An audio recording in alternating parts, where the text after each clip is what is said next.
सागर पार, क्या है सागर पार, अब तू ही से समझा, अब तू ही से समझा, राह भूले थे कहाँ से हम, राह भूले थे कहाँ से हम।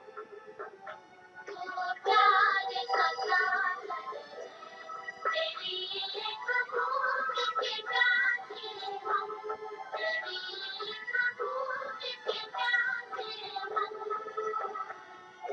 प्यार का सागर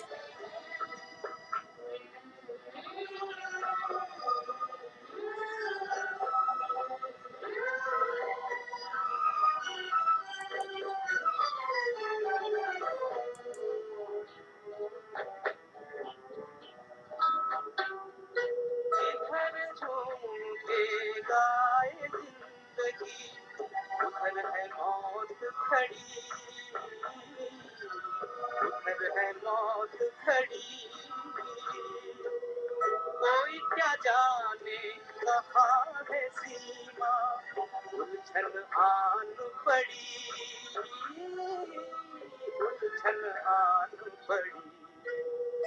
कानों में जरा कह दे, कानों में जरा कह दे कि आए कौन दिशा से हम, कि आए कौन दिशा से हम। प्यार का सागर तेरी एक बूंद के प्यासे हम, तेरी एक बूंद के प्यासे हम। प्यार का सागर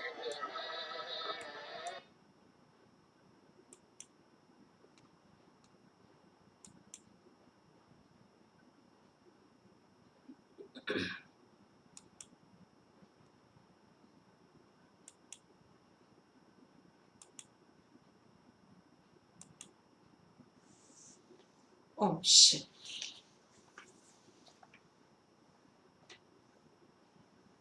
11 तारीख की मुरली है।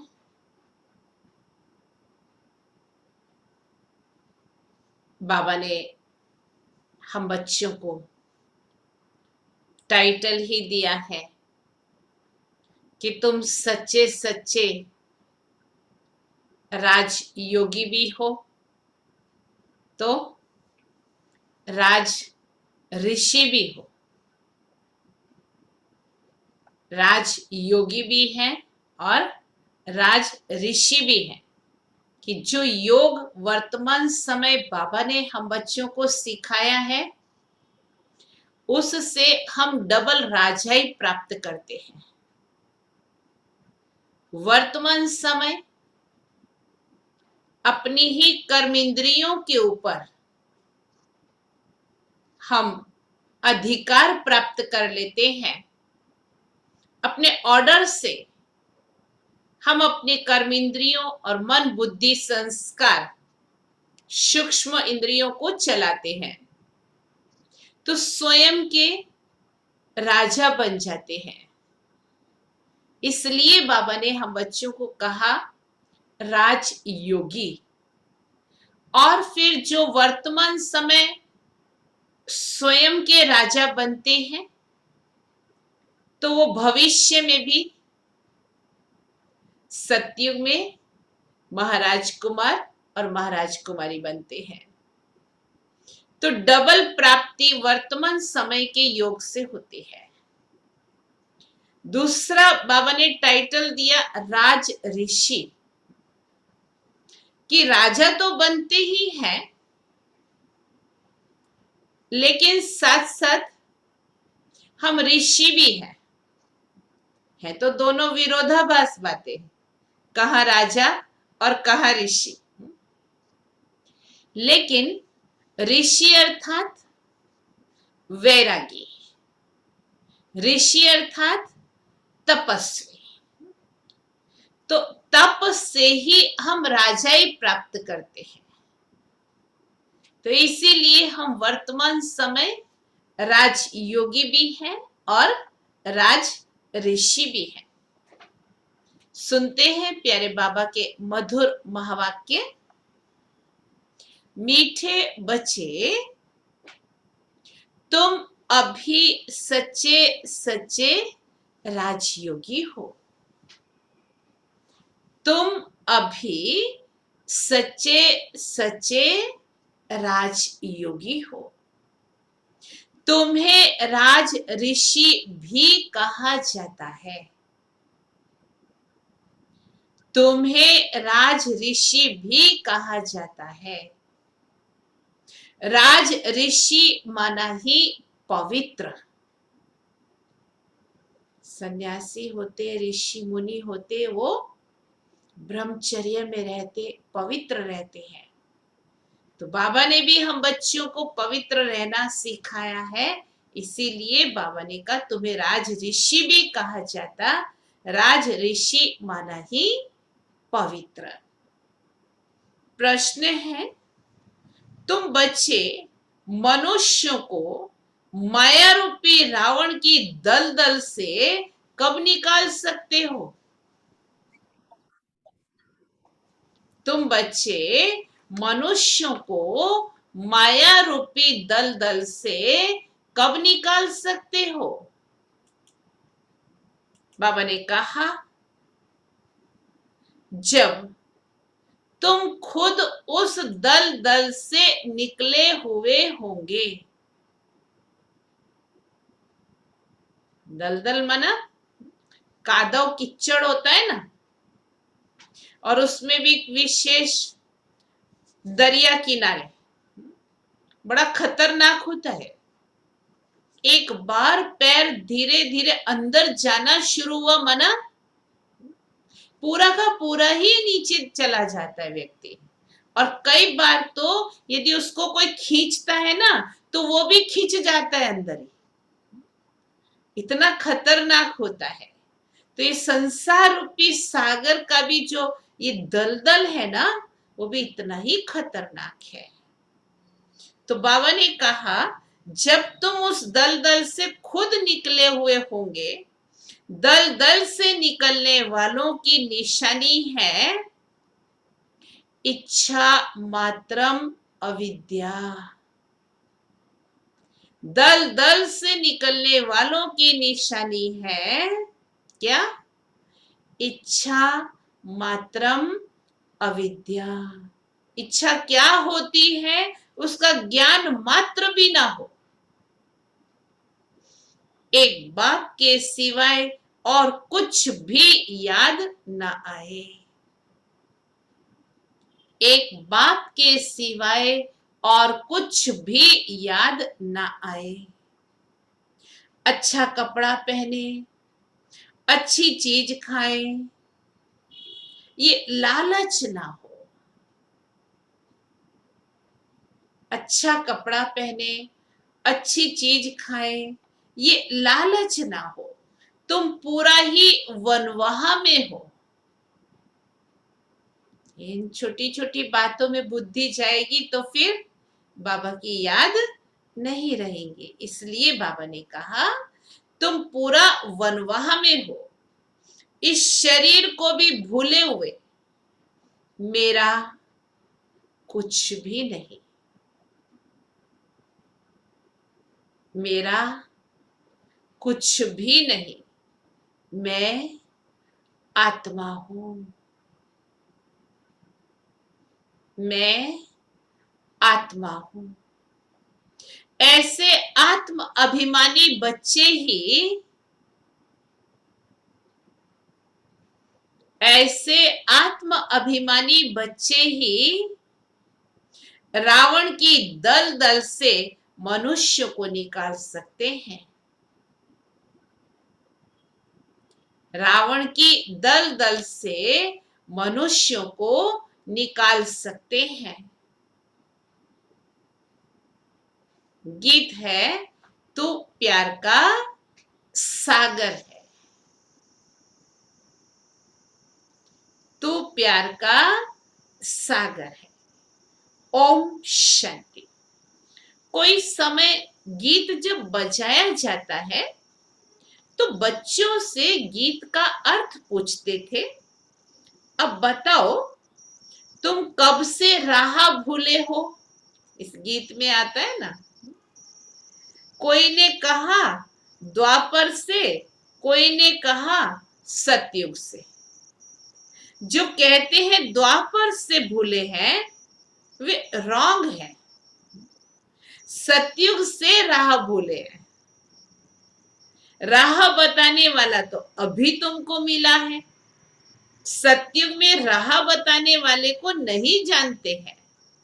वह कोई बाप को जानते ही नहीं, गोया बाप को भूले हुए हैं। भूलना भी ड्रामा में नोंद है।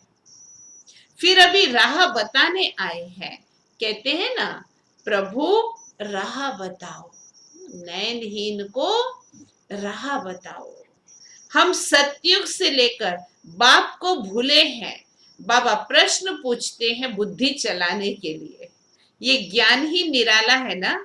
ज्ञान का सागर बाप ही है। बाप सन्मुख समझाते हैं। ज्ञान का सागर, सुख का सागर मैं ही हूं। तुम भी जानते हो बरोबर, पतित पावन भी एक ही बाप है। ये तो भक्ति वाले भी मानते हैं। पावन दुनिया है ही शांति धाम और सुख धाम।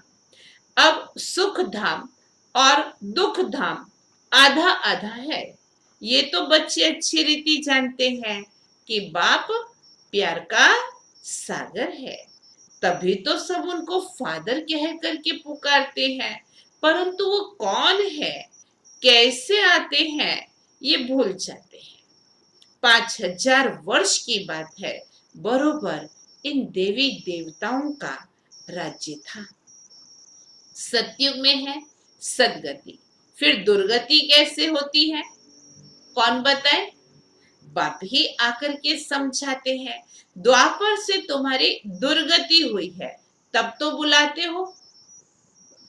राह तो भूले थे सतयुग से, लेकिन दुर्गति हुई द्वापर से।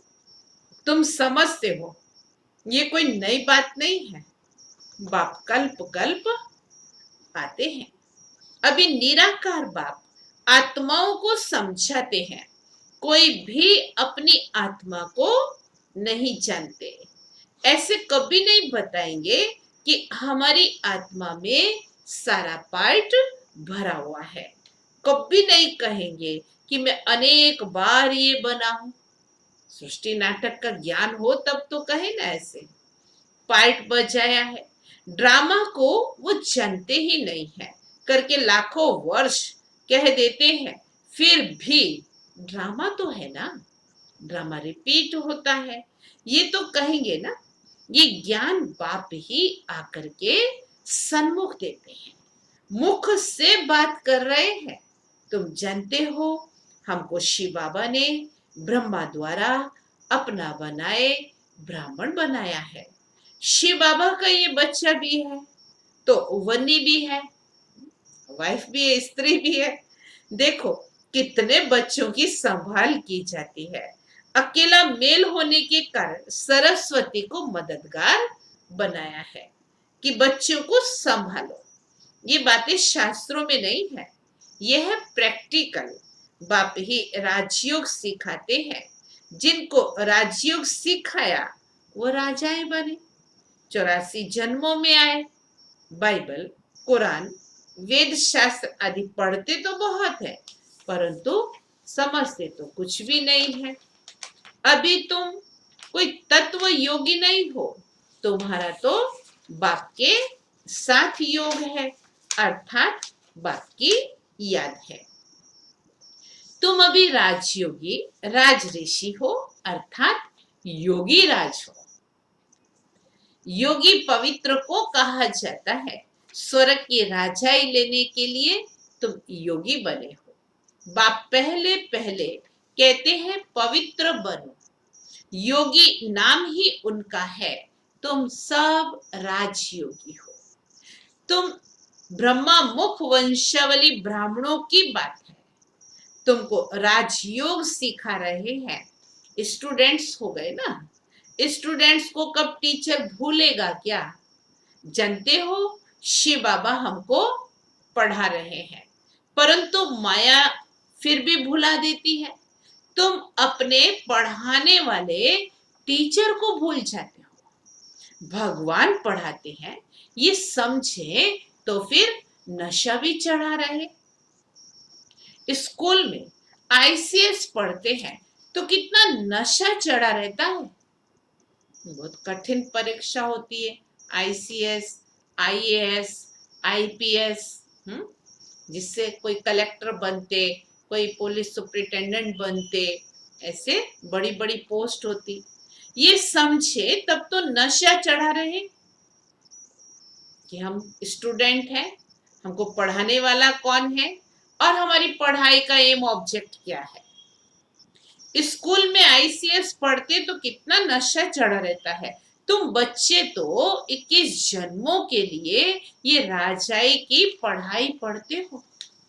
पढ़ना तो फिर भी होता है, राज विद्या भी पढ़नी पड़े, भाषा आदि सीखनी पड़े, है ना। सतयुग में पढ़ाई तो होती है। तुम बच्चे समझते हो, सतयुग से हम ये राह भूलनी शुरू करते हैं, फिर एक एक ढाका एक एक जन्म में नीचे उतरते हैं। ढाका माने स्टेप्स, पौड़ी। अभी तुमको सारा याद है, कैसे हम चढ़ते हैं, कैसे हम उतरते हैं। ये सीढ़ी अच्छी रीति याद करो। 84 जन्म पूरे हुए, अब हमको जाना है तो खुशी होती है। ये नाटक बेहद का है, आत्मा कितनी छोटी है। पाठ बजाते बजाते आत्मा थक गई है। तब तो कहते हैं बाबा राह बताओ, तो हम विश्राम पाए, सुख शांति पाए। तुम सुख धाम में हो तो तुम्हारे लिए वहां सुख शांति भी है, वहां कोई हंगामा नहीं है। आत्मा को शांति है। शांति के 2 स्थान है, एक शांति धाम और दूसरा सुख धाम।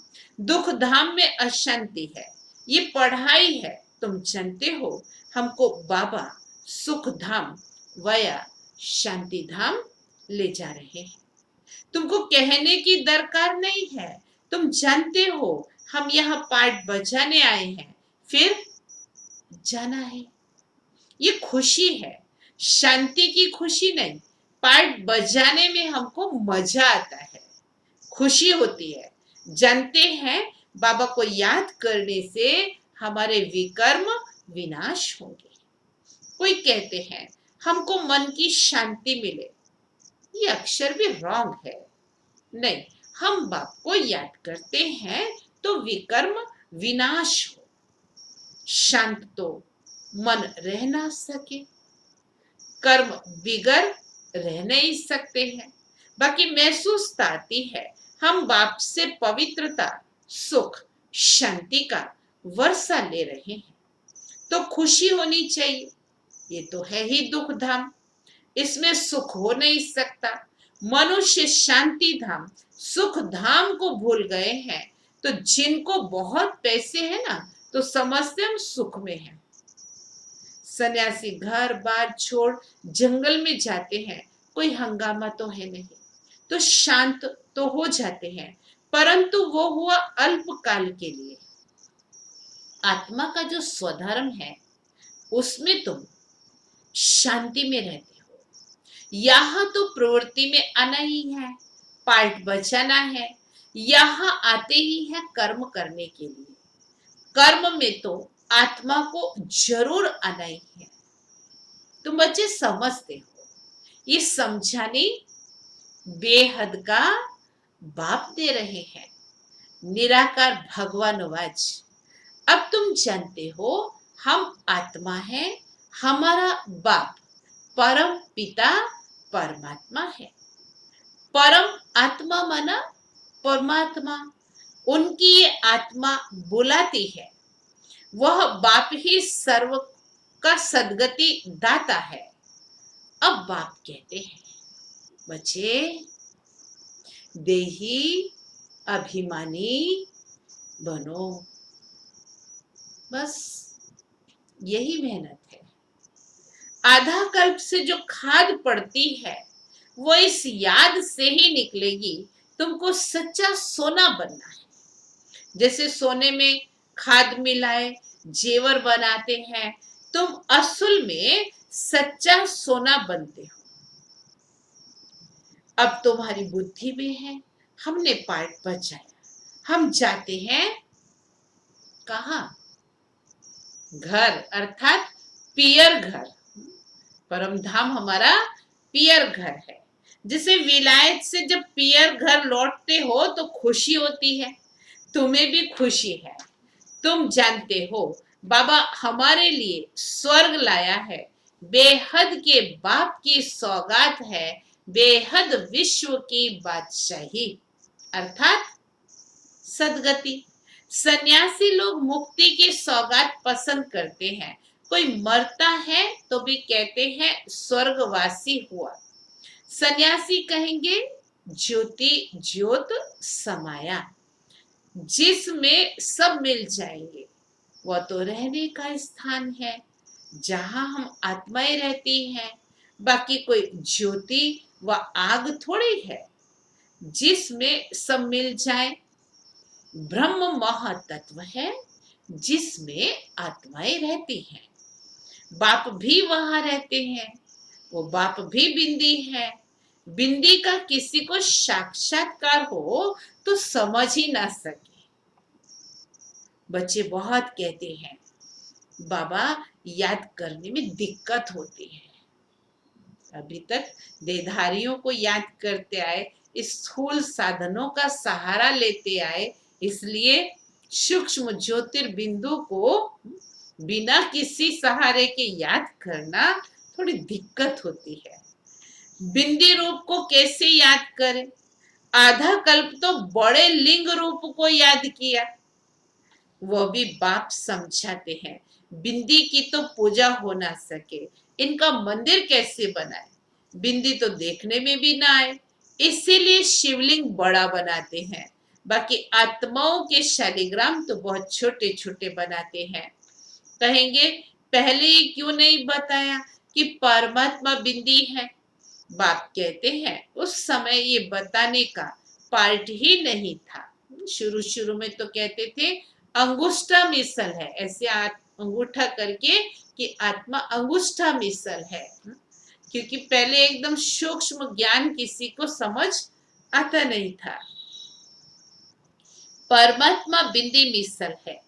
अरे तुम आईसीएस शुरू से क्यों नहीं पढ़ते हो?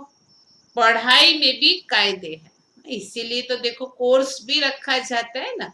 एकदम क्लास में आ जाए तो समझ ही ना पड़े उसको कुछ भी। तो जैसे बच्चे को भी पहले lower KG, upper KG, first second third standard के अनुसार वो पढ़ता है, उसकी बुद्धि विकसित होती जाती है। ऐसे ही यहाँ भी पहले पहले जो ज्ञान था वो इतना स्पष्ट नहीं बाबा ने दिया था, सिर्फ साक्षात्कार ही कराते थे। लेकिन धीरे धीरे धीरे धीरे वो ज्ञान स्पष्ट देते गए। तो बाबा ने कहा पढ़ाई के भी कायदे है ना, कोई ऐसी बात पूछे तो तुम कह सकते हो अच्छा बाबा से पूछते हैं, वह हमारे से बड़ी टीचर है, उनसे लिख कर पूछते हैं। बाबा को बताना होगा तो बताएंगे, वह तो कहेंगे आगे चल समझ लेंगे, एक ही टाइम तो नहीं सुनाएंगे। ये सब है नई बातें। तुम्हारे वेद शास्त्रों में जो है बाप बैठ सार बताते हैं, ये भी भक्ति मार्ग की नोंद है। फिर भी तुमको पढ़ने ही होंगे, भक्ति भी ये वेद शास्त्र पढ़ने ही होंगे, ये भक्ति का पार्ट बजाना ही होगा। पतित बनने का भी पार्ट बजाना है। कहते हैं भक्ति के दूबन में फंस गए हैं। बाहर से तो खूबसूरती बहुत है, जैसे रुड़ने के पानी में सर।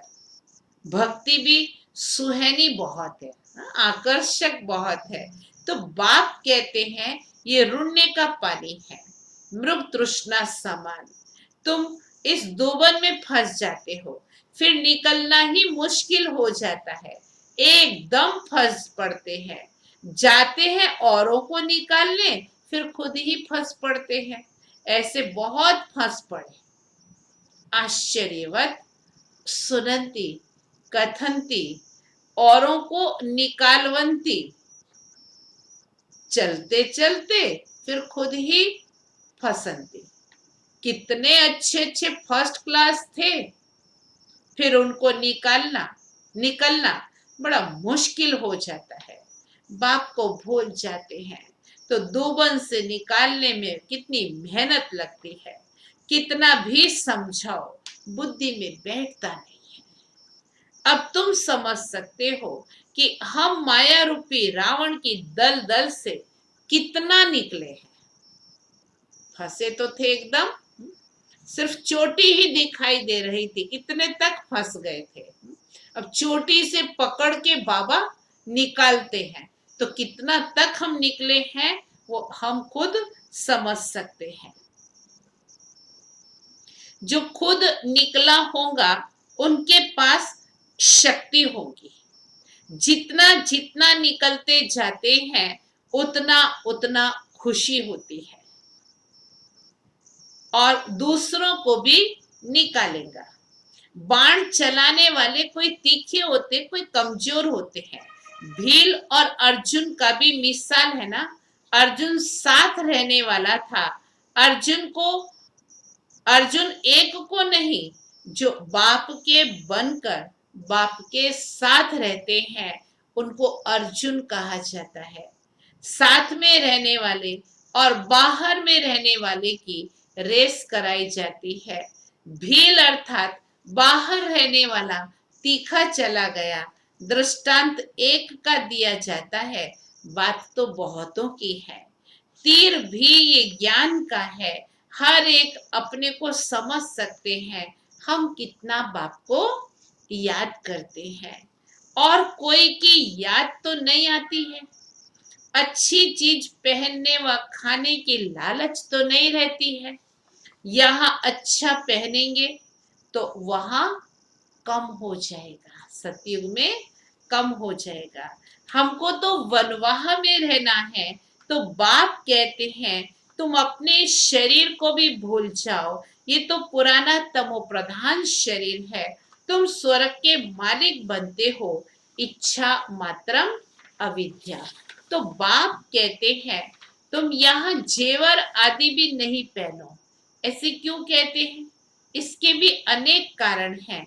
कोई का जेवर गुम हो जाएगा तो कहेंगे वहां बीके को दे करके आई है, और फिर चोर चकार भी रास्ते चलते छीन लेते हैं। कैसे चेन खींचते हैं, अनेक वारदात होते हैं। आजकल माइयां भी लूटने वाली बहुत निकल पड़ी है। माताएं भी ऐसी निकल पड़ी हैं जो ज्वेलरी की दुकान में जाकर के कुछ छिपा के ले आते या कुछ रास्ते चलते भी ऐसे काट लेते। फीमेल भी डाका मारती है। दुनिया का हाल तो देखो क्या है। तुम समझते हो ये दुनिया बिल्कुल वैशाल्य है। हम यहाँ शिवालय में जा रहे हैं शिव बाबा के साथ। यह सत्य चित्त आनंद स्वरूप है, आत्मा की ही महिमा है। आत्मा ही कहती है मैं प्रेसिडेंट हूं, मैं फलाना हूं, और तुम्हारी आत्मा कहती है मैं ब्राह्मण हूं। बाबा से वर्षा ले रहे हैं। आत्म अभिमान में रहना है, इसमें ही मेहनत है। ये मेरा फलाना है, ये मेरा है, ये याद रहता है। हम आत्मा भाई भाई हैं, ये भूल जाते हैं। यहाँ मेरा मेरा छोड़ना पड़ता है। मैं आत्मा हूं, इनकी आत्मा भी जानती है। बाप समझा रहे हैं। मैं भी सुनता रहता हूँ। ब्रह्मा बाबा कहते मैं भी सुनता रहता हूँ। पहले मैं सुनता हूँ, भल मैं भी सुना सकता हूँ, परंतु बच्चों के कल्याण अर्थ कहता हूँ तुम सदा समझो कि शिव बाबा समझाते हैं। विचार सागर मंथन करना बच्चों का काम है। जैसे तुम करते हो वैसे मैं भी करता हूँ, ब्रह्मा बाबा कह रहे। नहीं तो पहले नंबर में कैसे जाएंगे, लेकिन अपने को गुप्त रखते हैं। अच्छा, मीठे मीठे सिकिलदे बच्चों प्रति माता पिता बाप दादा का याद प्यार और गुड मॉर्निंग। रूहानी बाप की रूहानी बच्चों को नमस्ते। हम रूहानी बच्चों की रूहानी बाप को याद प्यार गुड मॉर्निंग और नमस्ते। धारणा के लिए मुख्य सार है, अभी लिखवाएंगे नहीं।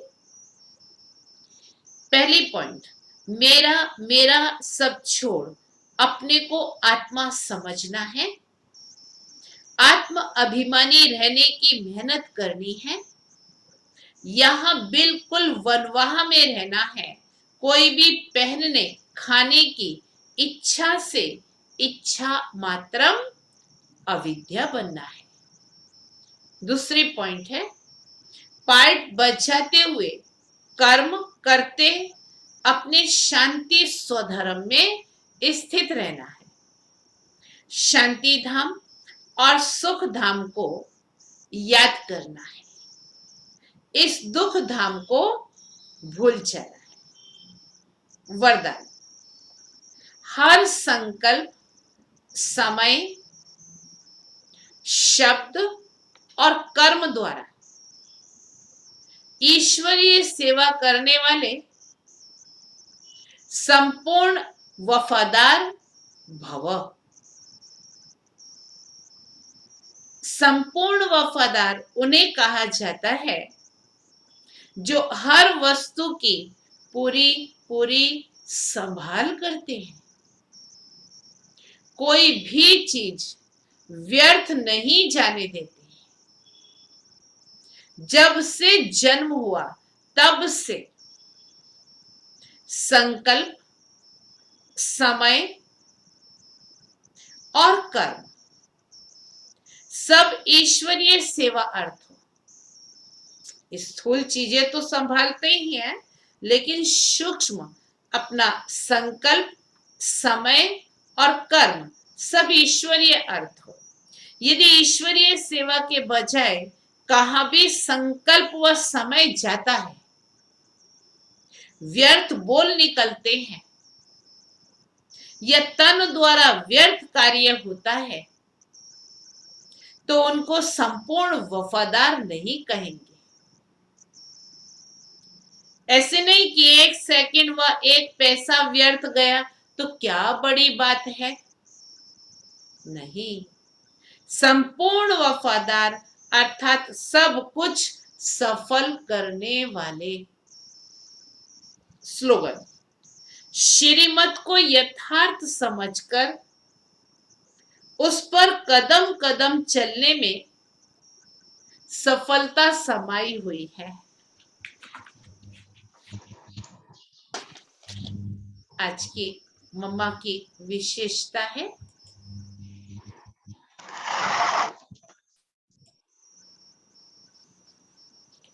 मम्मा को ड्रामा का पाठ बहुत पक्का था। उन्हें हर दृश्य साक्षी स्थिति में रह देखने का अभ्यास था। इसीलिए मम्मा कभी किसी भी दृश्य को देख हलचल में नहीं आई। उनका चेहरा सदा मुस्कुराता हुआ एक रस रहा। ऐसे हमें भी अपनी साक्षी दृष्टा स्थिति बनानी है। कभी कोई भी दृश्य को देखते नथिंग न्यू की स्मृति से, प्रश्नों की उलझन से परे अचल स्थिति बनानी है। अव्यक्त इशारा है, जैसे मोटेपन को मिटाने का साधन है खानपान की परहेज और एक्सरसाइज, वैसे यहां भी बुद्धि द्वारा बार बार अशरीरीपन की एक्सरसाइज करो और बुद्धि का भोजन संकल्प है, उनकी परहेज रखो तो मन लाइट, एक रस और शक्तिशाली बन जाएगा। लाइट माना हल्का और एक रस, सिमेट्रिकल बॉडी कहते हैं ना, तो मन भी सिमेट्रिकल, एक रस और शक्तिशाली बन जाएगा। अच्छा, ओम शांति। कल जो सूचना सभी को दी थी, 17 तारीख से 24 तारीख तक योग भट्ठी जो बाबा के कमरे में रखी है, सुबह 8 से 12 और शाम को 4 से 8।